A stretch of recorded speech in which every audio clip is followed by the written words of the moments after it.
Hello and welcome to the next episode of the tutorial series. In this episode, I'll be going over boarding 1, 2, 3, and this will be a star into ship combat and how that works.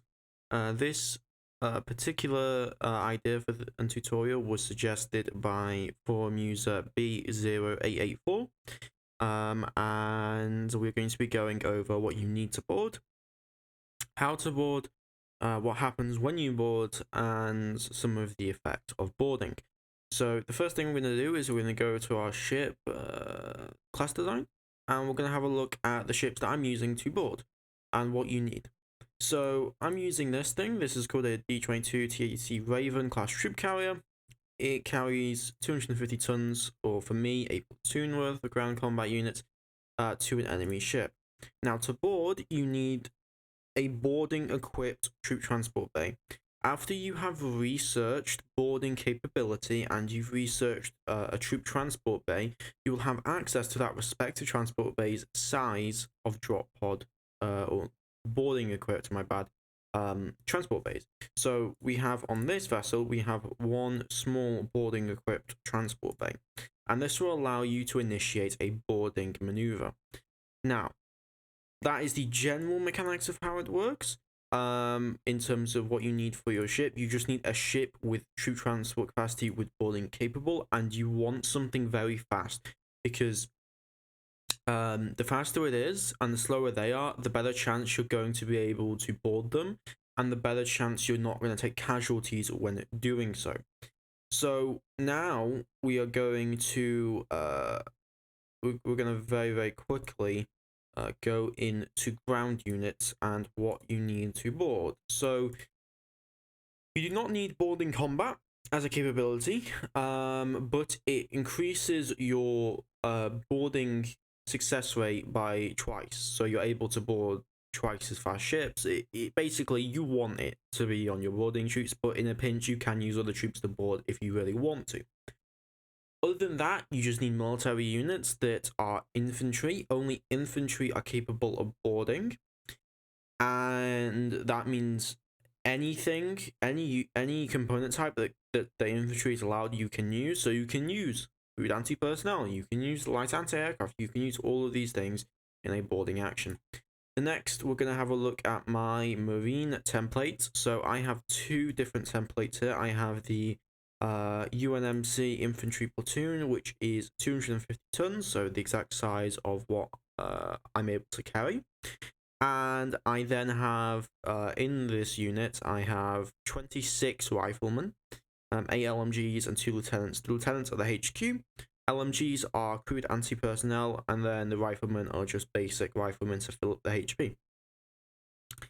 Now, to keep in mind a few things, you do not need logistics because all units come with at least, there's some bugs that may be affecting us, but this is what he said, Steve has said anyway, 80 hours of combat on the road.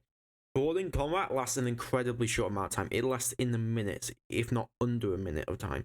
So you really don't need to worry about getting logistics stuff.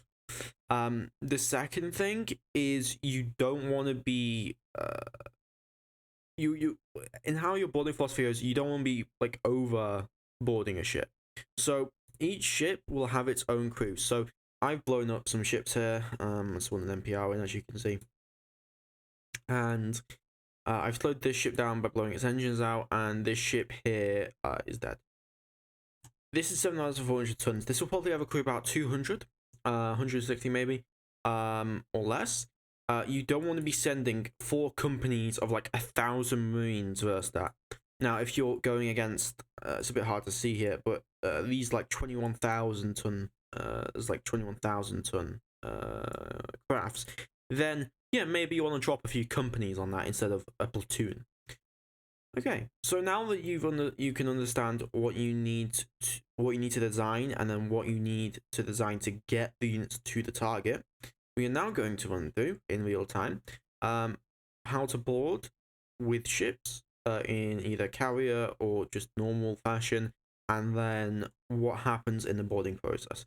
So I'm going to go over here. I'm going to grab this. You can there's a tutorial on my channel for carrier operations already, but I'm just going to launch some Ravens, which are my troop carriers. I'm going to launch 4 of them, so that's 4 platoons. So that'll be a total of about 100, 200 men being sent over. I'm going to tell them contacts. I'm going to tell them to, which one is the one I want? I want number 1. Okay. Bavaria. Where's the Bavaria? Contact. Bavaria, this. Okay, I want you to attempt boarding all formations, and this they will attempt a boarding. So how boarding works, and I'm going to put this on the screen, is that, and don't fully quote me on this, but your chance to successfully board and take minimum amount of casualties during boarding action is based on their speed. So in this situation, I have disabled their ship by firing missiles, and the engines have blown up. And now I can begin to board it with about 100% success chance. Because not only am I boarding capable, I'm more than double as fast. I'm ridiculously faster than them, so it's almost guaranteed. And they have no engines. So these factors allow me to get this off very successfully, very consistently. If you're bored, you can board ships that are moving, but if you do so, you do be prepared to lose units in the process. Okay, we are going to watch this now happen. So, boo, boo, boo, boo, boo.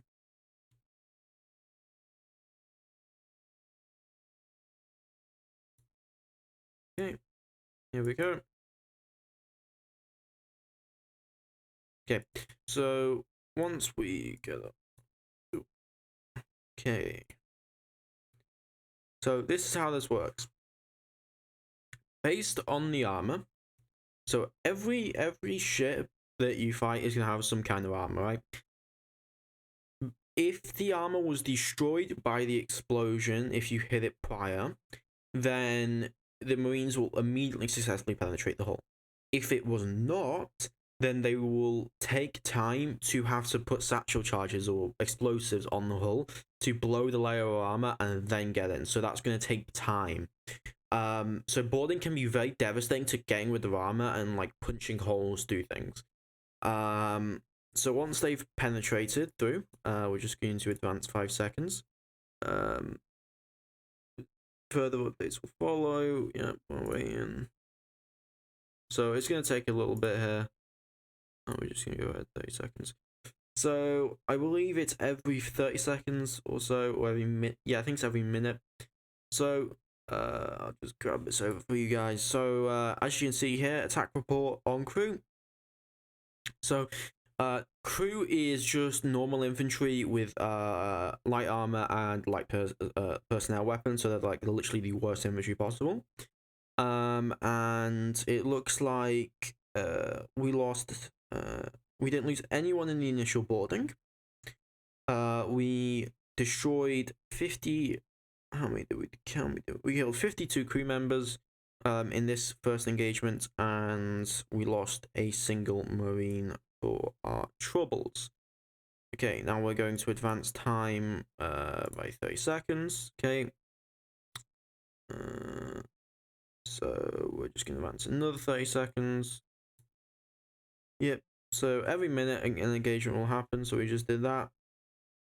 And we just killed 53 more crew members. So we should be able to take them out now soon. We lost no men for that.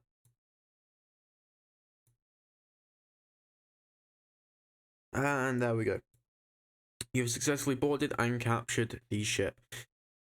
So once you've captured the ship, it will appear in your naval organization tree, and you'll be able to see its design. So this was a Trafalgar class scout vessel. It had a CWIS, it had active sensors, and my ship did a number on it. It lost both of its engines, it lost the jump drive, it lost all this stuff. So now you can see the vessel.